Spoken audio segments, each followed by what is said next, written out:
Tudo que você vê é falso ou criado por uma IA. Será? Não sei. Continue conosco. Mais pra frente a gente vê, começando aqui comigo, Rafael Studart, ele, Diego Focas e Ulisses Matos. Olá, como vão? Tudo bem? É ele. Bem, o tema de hoje é IA criando conteúdo.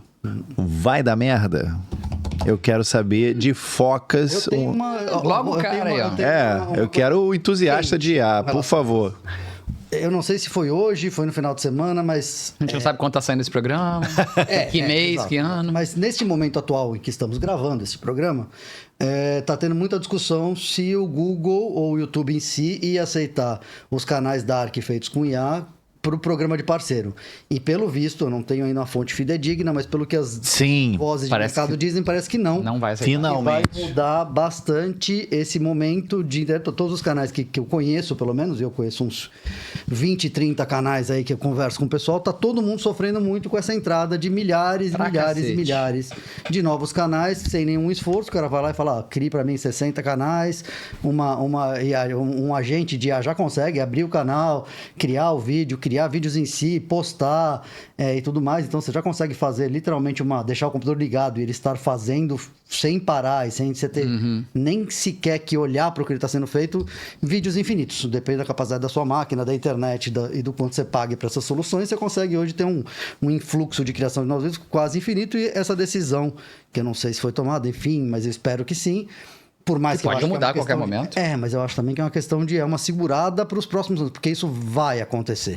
Então, só que para esse momento ainda, temos aí mais 2 aninhos, talvez, para a humanidade poder criar conteúdo. Eu acho que depois disso vai ficar cada vez mais complicado, porque vai ficar muito fácil e vai ficar indistinguível. E uma vez que indistinguível, aí fudeu.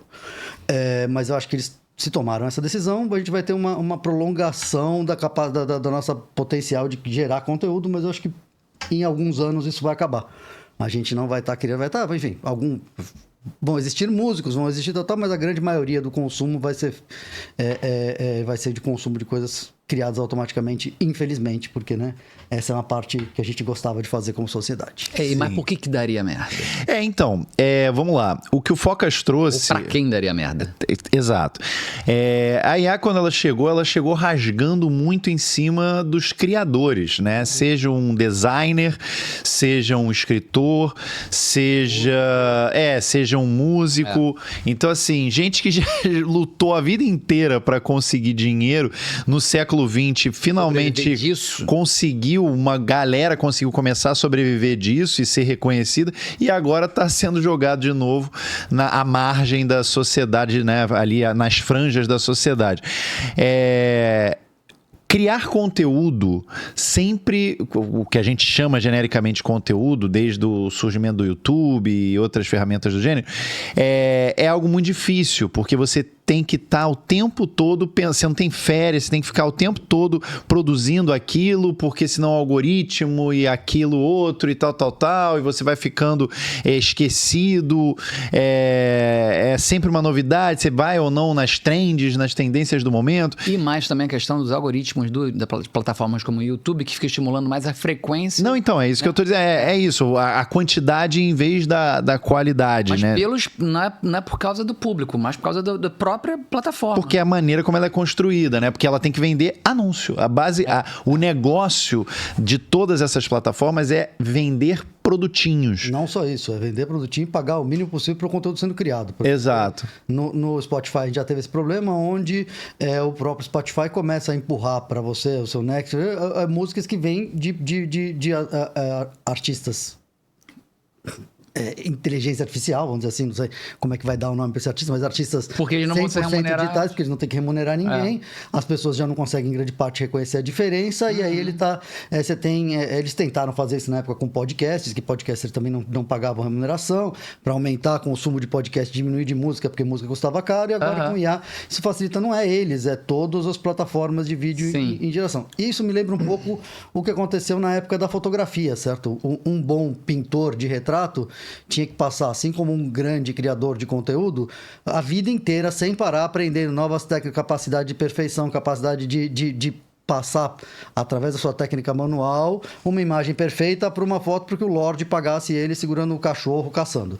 E aí vem a fotografia e quebra esse mercado completamente, dando para qualquer um que tenha uma caixa preta com a capacidade de fazer isso, consegue ter uma foto. E a partir daí a foto vai para a parede das pessoas sem a necessidade da contratação desse artista. E a pintura vai para outro caminho. E a pintura vai para um outro caminho, diminui-se o mercado, assim como o Mais teatro, criativo, assim como o teatro diminuiu para o tamanho do consumo, assim como a poesia diminuiu o tamanho do consumo. Isso vira um consumo de nicho, de quem gosta de pinturas realistas e o caramba 4, que é uma coisa... Mas quando alguém quer ver uma imagem, ela já não pensa mais em contratar um pintor, ela pensa em pegar o telefone e tirar a foto do estúdio, lá e está resolvido. Eu acho que em grande parte o que a IA vai fazer é isso, ela vai fazer a geração de conteúdo ter a mesma mudança de perspectiva do que teve a gente fazendo a pintura para isso sair automático com uma maquininha, tá? E isso vai gerar os mesmos efeitos que fizeram, tá? Diminuiu muito o mercado. Os mesmos problemas ou as mesmas vantagens? Deixou de ser pintor, deixou de ser uma coisa extremamente, uma opção clara de carreira da época para depois, e isso mexeu com tudo com o mercado. Deixa eu pescar aqui rapidinho. Primeiro, aproveitando a deixa, né? Vou falar pela primeira vez no meio do programa. Incentiva o algoritmo aí pra gente. Então, se você tá curtindo esse papo ou quer ouvir mais da gente, dá o teu gostei, comenta, indica esse episódio para outras pessoas. Se você estiver ouvindo ele numa plataforma de streaming de áudio, dá lá as 5 estrelas, coraçãozinho, que for necessário para fazer a gente bombar. Clica no hype, né? Eu acho que agora o YouTube tá com esse negócio do hype também. E isso é uma outra questão, né? Tem sempre uma novidade. Também queria agradecer a quem me deu, de certa maneira, a ideia para esse episódio, que foi o Pablo Peixoto, do Quatro Coisas, que é o youtuber que mais trabalha no Brasil. Com certeza. Incontestável. É incontestável. E ele fez um vídeo falando justamente sobre isso, pontuando o fim do Nerd Bunker, né, de certa maneira. Demitindo um monte demitiu geral. Omelete TV, que também demitiu gente pra caramba. E a gente vê vários canais lutando, o próprio Porta dos Fundos lutando com isso, Parafernália, que já acabou, a gente lá... Que diminuiu a monetização deles. De tempos em tempos, sempre tem grandes mudanças na plataforma que diminuem a monetização. Só que pandemia veio, teve um outro baque forte, que foi a verticalização de conteúdo. Passou a ter muita gente em casa produzindo conteúdo com o celular, que está cada vez melhor.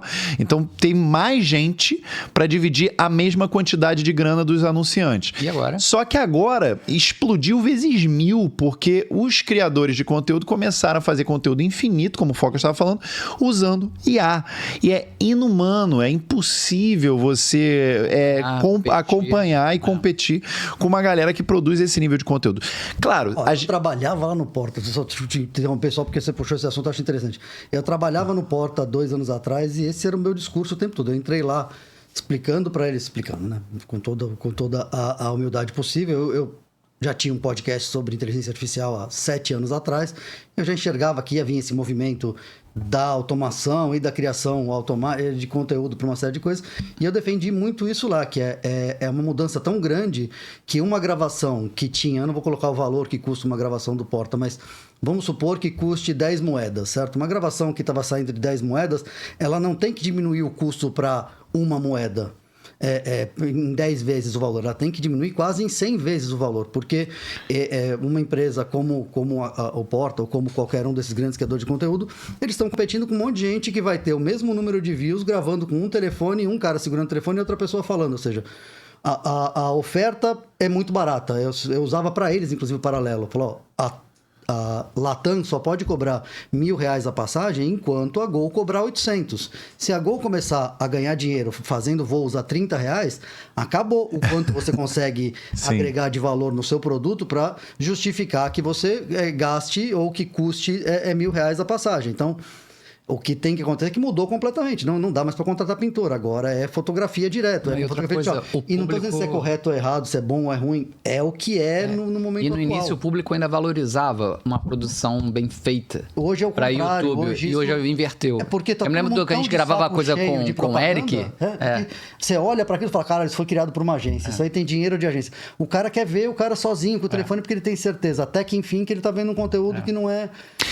Mas sabe o que é curioso? Porque, na verdade, foi meio que uma parábola, assim, no sentido de que no início, uma parábola invertida, né? Porque no início era muito conteúdo caseiro no YouTube. E as pessoas gostavam disso. Só que aí o pessoal foi cansando disso e curtindo a profissionalização do YouTube. Não dava dinheiro. Aí começou a dar dinheiro, você começou a abrir espaço para as empresas e falar, ninguém vai colocar dinheiro se não dá. A hora que você cria um sistema de monetização, como foi o caso do YouTube, parceiro do Cara 4, você abre e aí o pessoal das empresas, eu quero entrar nessa brincadeira, tem um potencial de ganho, e aí você tem uma profissionalização do mercado como um todo. Só que entretenimento hoje está num momento muito estranho, onde as pessoas estão realmente de saco cheio. Acho que a nova geração já nasce com um bloqueio à propaganda. Então, tudo aquilo que parece propaganda, que parece perfeito demais, que parece que foi criado por uma agência, eles já fogem para não ser impactados com uma coisa que eles não sabem de onde ou o que estão tentando vender para eles. E eu acho que nesse momento o TikTok saca isso rápido e lança esse negócio tão rápido como é o TikTok, e as pessoas meio que estão seguindo por esse caminho. Essa aqui é a pergunta que eu ia fazer também. Não, então, Ulisses, eu queria saber de você. Você enxerga, porque você já está no mundo da criação de conteúdo na época do blog, né, do Cocada Boa. Verdade. Você viu várias transições diferentes. Você sente essa muito significativamente diferente das outras, assim? É porque é muito vírgula, significativamente. Das Ilíadas até agora. Esse impacto, como é que tá batendo diferente dos outros? Vou falar assim, do lado financeiro, econômico, eu não sinto nada. Porque eu nunca trabalhei com conteúdo monetizável nas redes. Desde a época do Cocada mesmo. Cocada. A gente não ganhava dinheiro com nada. A gente ganhava nome. E aí o mercado chamava a gente pelo que a gente fazia na internet. Entendi. Né? Então, eu sou roteirista de TV e cinema muito por causa das coisas que eu fiz na internet. Você vê como uma vitrine para o seu trabalho. Era vitrine. Trabalho em si, tá? Então, a gente nunca monetizou nada. Então, o nosso canal também, que tinha o Três elementos, o original. O Três Elementos, não, e antes disso, que a gente fazia com Jogando Conversa. Era o Alta Cúpula, sim. A gente não monetizava, a gente se projetava ali, sabe? Não era a nossa preocupação. Então, assim, por isso que eu nunca senti essa diferença. Eu ganhava tanto e hoje eu ganho menos. O que bate em mim mais é a capacidade de fazer que não parece que não é só mais nossa. Né? A primeira vez que eu fiz um curso de imersão na Alura sobre ChatGPT e inteligência artificial, logo na primeira semana que estourou isso, o cara foi pedindo na minha frente, escrevendo prompt e a cartinha sendo feita na minha frente, me deu quase Desespero. Um pânico. Eu falei, o que é isso? Eles fazem? E que isso? Ele tá fazendo na minha frente? Eu fiquei assim. Então, assim, hoje eu sei que daqui a pouco eles estão fazendo livro, tudo mais, blá, blá, blá. O que eu tô sentindo mais é, claro, um livro hoje feito, né? Porque agora eu tô mais no mercado literário. O roteiro é muito difícil de fazer, mas livro tá sendo feito pra caramba. E tá lá na Amazon, vendendo. Então, o que eu fico com medo é da galera começar a comprar isso tudo, ou achar que agora não tem mais valor, porque todo mundo faz. Por que eu vou gastar R$10 no seu livro, se eu posso pegar isso aqui, sei lá, por 3 centavos? O meu medo é mais da desvalorização do criador. Então, tem uma coisa importante aí. A gente fala muito sobre IA aqui no programa, porque não tem como não falar também, né? Temos um grande especialista aqui. Especialista nada não existe. Mas esse... Quem tá fazendo sabe o que tá fazendo. Tá bom, Focas. O Focas é muito modesto, mas o... Programar pra isso, é o prompt dele. Mas tem uma diferença desse programa para os outros, porque embora a gente esteja tangenciando o artista plástico, o escritor, o poeta, o musicista, aqui a gente está falando dessa coisa que engloba meio que tudo e é um pouco mais genérica, embora possa ser também muito específica, que é o criador de conteúdo, né? Que é você ter o Italian Brain Rot, por exemplo, né? Que é um conteúdo, assim como um vídeo do Veritasium, super técnico, também é um conteúdo. Só que o que você viu nesses últimos 2 anos foi uma profusão de vídeos, muitas vezes só com imagens e uma narração em off gerada por IA. Às vezes as imagens são geradas por IA. E isso é muito mais fácil de fazer. E você está criando o que se chama de AI slop, né? Que slop é meio que de lama, assim, é um lamaçal. Não, e é de lamaçal mesmo, é uma quantidade absurda de conteúdo que você não consegue saber de onde veio, como veio.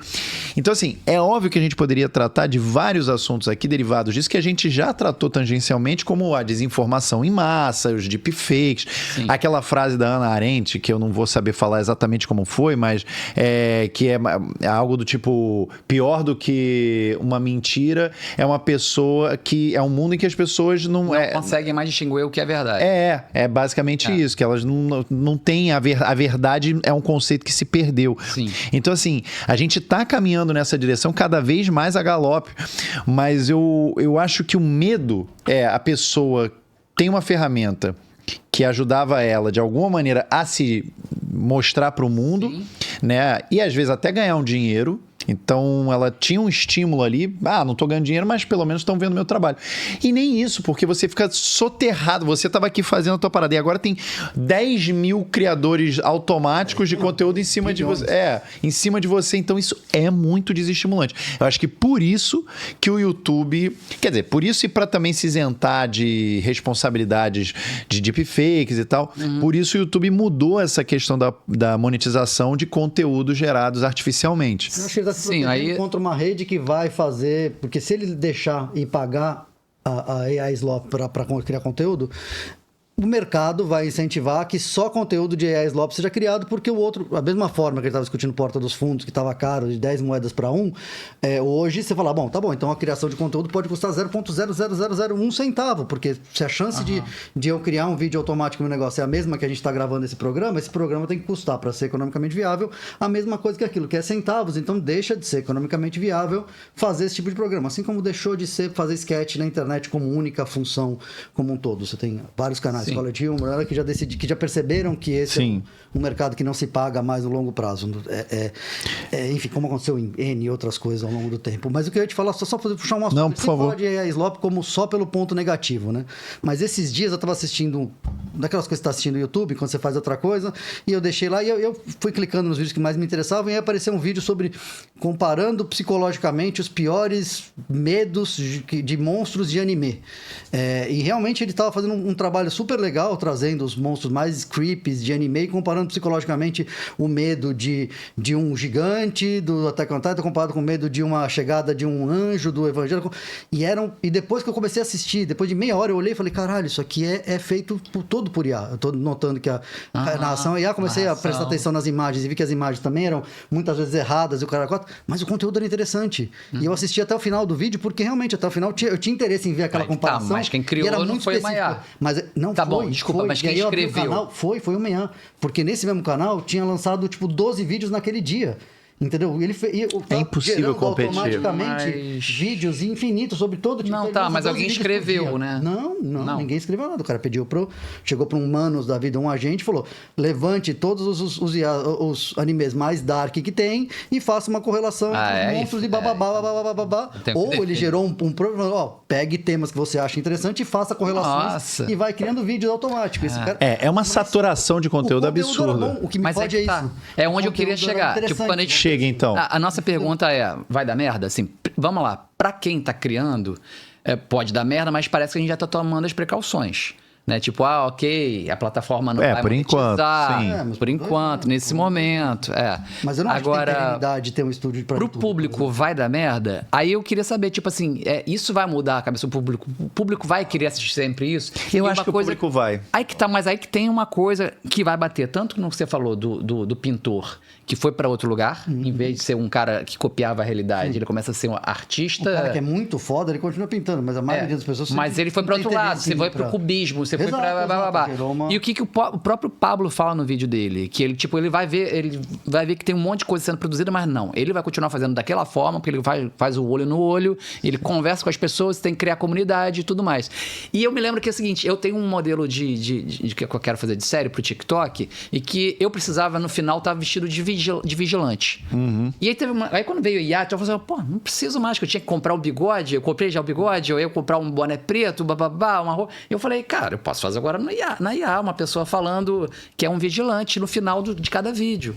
Aí eu falei, não, né, cara? Tá todo mundo fazendo IA e tal, não vai ser mais legal se eu puser eu mesmo vestido de vigilante? vai voltar. Vai ser diferente, vai ser o diferencial, tal. E eu acredito que tem esse viés. Acho que a galera vai consumir uma caralhada de conteúdo, muito conteúdo criado por IA e vai se divertir. Eu acho que vai ter. Porque eu acho que eu já consumi a mesma coisa que acontece também. com tudo. O Mas IA vai criar uma relação especial com vai outros ser a coisa mais baixa, barata e sem valor.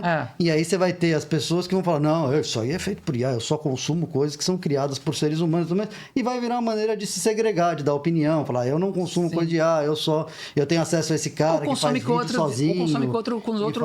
Eu acho que a IA vai ser o ultraprocessado do conteúdo. Eu acho que vai ter muita gente que só quer consumir mesmo. Quadros de parede hoje. Quantos por cento dos quadros você tem na sua parede que são impressos simplesmente com obras sem nome, o caramba, e quantos são quadros que você ainda quis ir lá escolher e veio, o caramba, e pagou. Eu garanto que a maioria das pessoas está comprando quadros em Etna, que começou a ter aí nas lojas e tal, pendura lá o quadro na cozinha, da folhinha, e depois da palmeirinha e da natureza morta.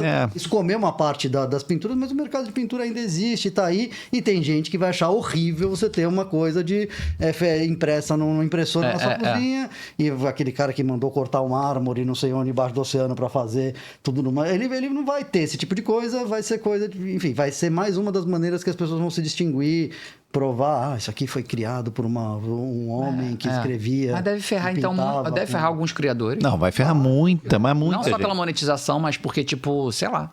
Algumas pessoas vão... Talvez me faça... E alguns criadores talvez usem IA também. Eu falava muito isso. Eu falava, eu sou o único idiota que está criando um estúdio. Eu tenho certeza que a IA vai acabar com a criação de conteúdo nos próximos anos. Eu estou montando um estúdio, botando todo o meu dinheiro para criar conteúdo nos próximos anos. Então, para assistir isso estourando na minha cara. Às vezes eu só fico muito agradecendo. Você é tipo aquele cara que vai pra beira da praia quando o tsunami tá chegando. E fala, caralho, olha aquela onda lá. Nossa, vai ser muito louco quando essa onda chegar. Deixa eu dar uns passos para frente. Eu fico muito agradecido disso que está acontecendo agora, que eu já estou pensando que daqui a 10 anos eu quero me aposentar, entendeu? Então, assim, vou ver esses 10 últimos anos, eu acho que eu vou ver tudo acontecendo, mas eu fico pensando no que está chegando agora. O que eles vão fazer, sabe? Não, quem tá chegando agora, quem tem tipo 10 anos, tá tranquilo, porque já vai estar adaptado. O problema é quem tá nos 25. É isso. Eu acho que é... na faculdade, na pandemia. Essa geração. Não, quem tá com 30. Não, tô falando dos criadores, que tá com 30 anos. Mais porque vai realmente ter que se readaptar de um jeito... Eu, 10 anos, sei lá, tudo bem. E eu, assim, graças a Deus, eu consegui juntar um pé de meia pra não me preocupar com isso. Mas e quem tá precisando desse dinheiro pra viver? Então, Ulisses, vamos abrir aqui o nosso relógio e ver que horas ele marca pra você. Quem tá assistindo agora pela primeira vez, vale explicar. A gente tem no final do Vai Dar Merda o nosso relógio da meia-noite, onde a gente pergunta o quão perto ou distante da meia-noite essa notícia ou acontecimento nos coloca. O relógio da meia-noite é algo que de fato existe no planeta Terra desde o fim da Segunda Guerra Mundial, mas ele indica a iminência do fim do mundo por conta de uma guerra nuclear, né? Normal. Hoje em dia eu acho que já tá para tudo, né? Ou não? Ainda tá para... Não. É só para guerra nuclear. Acho que é. Então, meia-noite seria o fim dos tempos. Né? 1h por outro lado seria, tudo show, tranquilinho, ainda falta muito. Sempre acho que 1h é depois que passou da meia-noite. Não, meia-noite é o fim. Sim, é o fim. Então, Ulisses, o teu relógio da meia-noite com relação a IA gerando conteúdo, coloca a gente em que horário? Acho que pro mundo não vai afetar. Vai afetar para pessoas que deixam o mundo mais bonito. Nossa, agora ficou bonitinho, né? Ficou?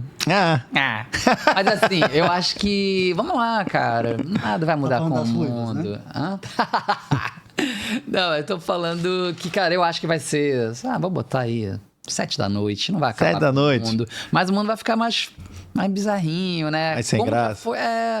Mas sei lá, sempre vai ter algum estranho pra gente. Tudo que é a nova geração que não vai ter contato com nada com o que foi feito antes, não vai ligar, entendeu? Não é coisa você reclamar da Hollywood, os anos dourados de Hollywood. Era mais legal, aquele filme mais bem feito. Essa geração não sabe nada de poesia. Vocês não sabem da beleza da poesia também. Eu tenho certeza que era mais belo do que grande parte do que é criado agora. Mas o mundo vai tocando aí. Mas comparar poesia com música pré-criada de beat programado praticamente, que já existe há 30 anos, que é a mesma coisa, também já é uma queda cultural muito importante. E a queda cultural opinativa de uma geração que está olhando a geração que vem, com as novas regras. Então, Focas, o teu relógio da meia-noite tá... Para mim, pessoalmente, eu acho que é 11h59, porque vai foder tudo que eu guardei de dinheiro para abrir um estúdio e começar isso aqui, o cara 4. Então, eu acho que tem grande chance de esse ser o inviabilizador do meu projeto, meu sonho de vida, que era ter um monte de programas na internet e entreter vocês, meus amigos. Qual é o nome do seu estúdio? É Unprofessional Studio. Olha aí. Desculpa pelo nome ser em inglês, mas ele só tá chamado de porque não tinha uma palavra não profissional, não ia ficar legal. Tinha que ser uma palavra só. Tudo bem, cara. Feito nas coxas, não ia ser legal. É nosso também. Então, mas eu acho que pra mim fode muito, mas pra humanidade em si, acho que ela vai se adaptar, acho que é meio-dia ou, sei lá, 10 da manhã, porque ela vai se adaptar, vai criar outro tipo de arte. A arte do passado não faz nenhum sentido pra hoje. E ainda tem um programa que ainda vou fazer, eu e um robô discutindo se é que existe arte, porque eu tenho uma opinião meio complicada com relação a isso. Isso, fica mais pra frente. Mais pra frente a gente vê. O programa do Focas vai dar merda. Você, Rafael Studart, qual é o seu ponteirinho, rapaz? Cara, é muito difícil. Ouvindo a opinião de vocês, eu fiquei... O meu relógio foi girando e voltando e indo. Porque, assim... Se a gente for pensar objetivamente na criação de conteúdo, talvez umas 5 da tarde, uma coisa assim, porque o público, no geral, a gente, eu acho que já até comentou sobre isso, ele quer o que é bom o suficiente, ele não está preocupado com a parada excelente. Hoje em dia, por exemplo, quando a gente olha para trás e pensa no CGI que era usado para fazer filme, quando surgiram os primeiros CGI. Era muito mal feito e a gente, caralho, vocês viram os efeitos especiais? Fúria de Titãs. A Lara Croft tinha 11 polígonos e eu falava, caralho, vai ficar mais perfeito que isso? É quase impossível, isso já é a realidade. Não, mas olha que doideira. Mas olha que doideira. O pessoal começou a usar tanto CGI e abusar dessa ferramenta, que era uma novidade, né? E as pessoas falam, cara, dá pra fazer tudo, dá pra explodir, sim. E é muito mais... Mas só que, hoje em dia, a gente tá vivendo um movimento contrário, onde os efeitos práticos estão sendo valorizados. Valoriza mais um prop do que um... Você fala, caralho, você viu? Foi o Tom Cruise mesmo que ficou pendurado ali e tal. Teve essa valorização. Mas não, a gente queria ver... Na década de 90, ali, a gente queria ver os efeitos especiais. Era uma novidade. Era uma coisa de, quero ver esse... O Winston ganhou muita repercussão por causa disso, fazia um excelente... Um animatronics hoje faz muito mais sucesso do que um CGI. Tem um negócio na Disney, que é um robô do Homem-Aranha que pula e você fala, caralho, no meio do parque. Que maneiro, não sabia. Não, a Disney, eles têm o Imagineering, que eles fazem... trabalhar lá. Inclusive, o pessoal do Imagineering, se algum dia receberem o meu currículo, eu gostaria realmente de... Se quiser recomendação, me liga. A gente aqui apoia totalmente. Cara, adoraria. Focas manda bem. O que tem aqui em volta, gente. E ele faz isso sem o dinheiro da Disney. Imagina com o dinheiro da Disney. Nossa, vai fazer vários... Então, assim, eu diria que para a humanidade, 5 da tarde, não vai levar pro fim do mundo, não. Mas eu acho que tem... Assim, a percepção das pessoas vai ficar degradada. Então as pessoas vão perder o parâmetro. Quando surgir alguma coisa feita por um humano genuinamente boa, as pessoas talvez não entendam o valor que aquilo ali tem, entende? Então... O grupo que entende, que estuda, vai entender o valor. Sim, cada vez vai ser são os gourmet, né? Consumidores gourmet de conteúdo. Mas bem, isso. E agora, aproveitando a deixa, a gente vai entrar no próximo quadro, que é o Fricção Científica. No Fricção Científica, a gente fala sobre um filme, de preferência... um livro ou uma peça. De preferência sobre a temática de ficção científica, em que a gente analisa e indica para você comenta. E comenta um pouquinho. Como a gente está falando sobre IA e sobre humanização, de certa forma, né? Porque para criar algo, você deveria ser um humano, em teoria. A gente vai falar do filme Ex Machina. Ulisses, diga pra gente um pouco mais sobre Ex Machina do Alex Garland. A gente deu uma forçada, né? De barra aí pra chegar nesse... Por quê? Porque assim, a gente não conseguiu lembrar de nenhum filme, nenhuma série, nada, de nenhum livro que falasse sobre criação de conteúdo por mas é muito máquinas, específico, né? Mas não, ainda vai ter, não, né? Vai ter Ainda 11 não. filmes daqui a 6 anos. E aí eu pensei, cara, a criação é a coisa que mais... Tem até o Superman, né? O que tem? Não, mas não é por máquina. No Superman novo, aqueles macaquinhos criando notícia eu não entendi. notícia falsa. Eu não entendi como é que eles estão criando, se é aquele negócio do Mas deixa pra lá, deixa pra lá. Vamos, segue. macaco de fininho. Mas É uma referência, mas eu não sei como é que eles de macaco. Mas fala aí, perdão. Não, mas é isso. Eu acho que esse filme se aproxima um pouco do nosso cinema, porque tem uma... É uma pessoa, na verdade, é um robô, mas totalmente humanizado. O cara, inclusive, né, o cientista lá que produziu isso, como é que é o nome daquele ator? Que ele foi o Cavaleiro da Lua. É o Oscar Isaac. Oscar Isaac. Oscar Isaac. Ele dá um valor a ela, inclusive, ali, ela dança, que é uma coisa também muito humana. Sim, Alicia Vikander. E ela quer sair, ela quer liberdade. Então, algo que eu achei muito próximo do ser humano, de querer ser humano, que também criaram uma coisa muito humana. E o que ela faz... Eu gosto muito desse filme, tem aquele ator ruivo Donald eu nunca sei Harry Potter. Donald Gloom, não sei o sobrenome dele. Que já foi um robô também, na série do Black Mirror. Sim, no episódio 1 da segunda temporada. Episódio 1 da segunda temporada. Ele pode ser um robô. E é muito bonito, muito legal, interessante, questiona, é bem feito pra caramba. Muito bem feito, muito bem. Eu tinha esquecido quem era o diretor. É o Garland, que agora escreveu escreveu um novo episódio do Contágio. Contágio não, desculpa. Extermínio. Que foi escrever o primeiro e agora ele escreveu de volta. Porque ele começou como roteirista e depois virou diretor. Focas, você curtiu? Você viu? Você quer ou... Quero. Você quer? Você quer? Quero. Você quer aquela... Se chegar aqui agora, eu corro risco. De morrer, né? Porque quem, né? Vai ter que gostar. Mas sobre humanização, a gente falou que não ia falar, mas vamos mencionar rapidinho? O quê? O do Spielberg. O AI. Aquele, foi feito pelo Kubrick. Nossa, como eu não, chorei Kubrick filme. E Spielberg. É verdade. Temos que lembrar disso. Foi o último filme do Kubrick. Também é um filme sobre humanização de Android, que é bem bonito também, muito lindo. Eu fui ver esse filme numa cabine, na época que as cabines eram realmente em cabines. Fui na cabine da Warner ver esse filme e eu saí chorando demais, que eu tenho... Dead Issues. E na verdade não é Dead Issues, é Mommy Issues, né? Mas eu me pegou de um jeito que eu saí chorando no elevador, com todo mundo. E era um prédio comercial. Então quando eu entrei chorando no elevador, porque eu não conseguia parar de chorar por causa do filme, outras pessoas foram entrando no elevador me vendo chorar no elevador. E eu fiquei, cara, que vergonha. Ia ser demitido.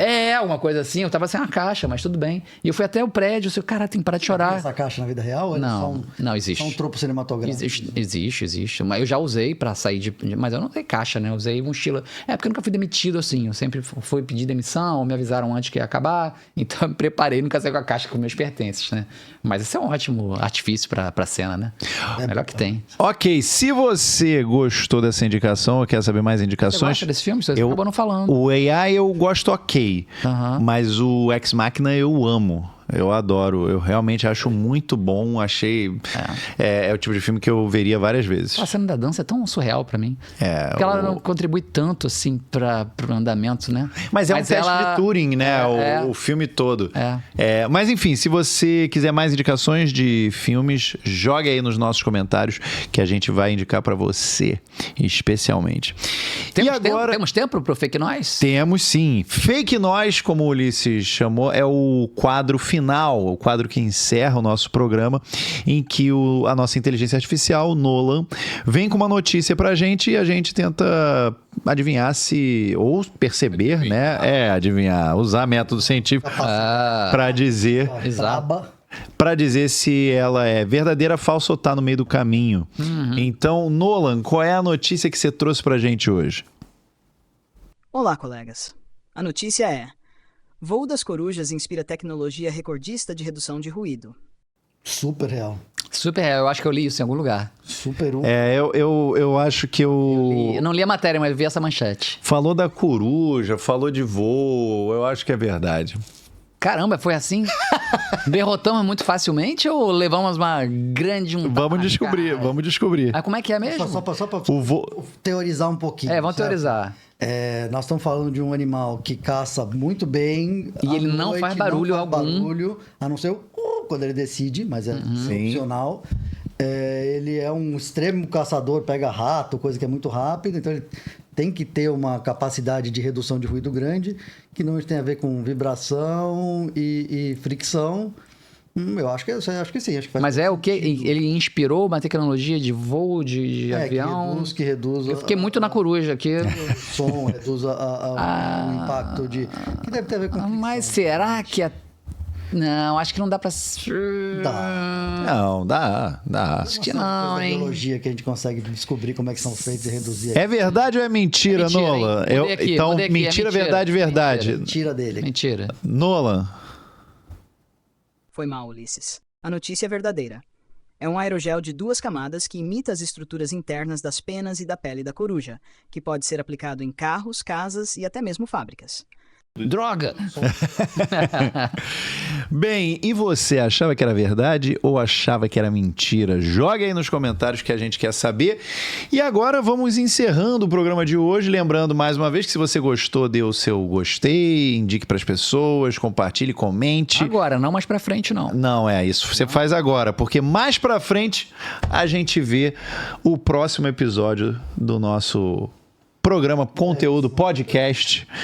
E é isso. Ficamos por aqui. Até a próxima. Tchau, tchau, gente. Valeu!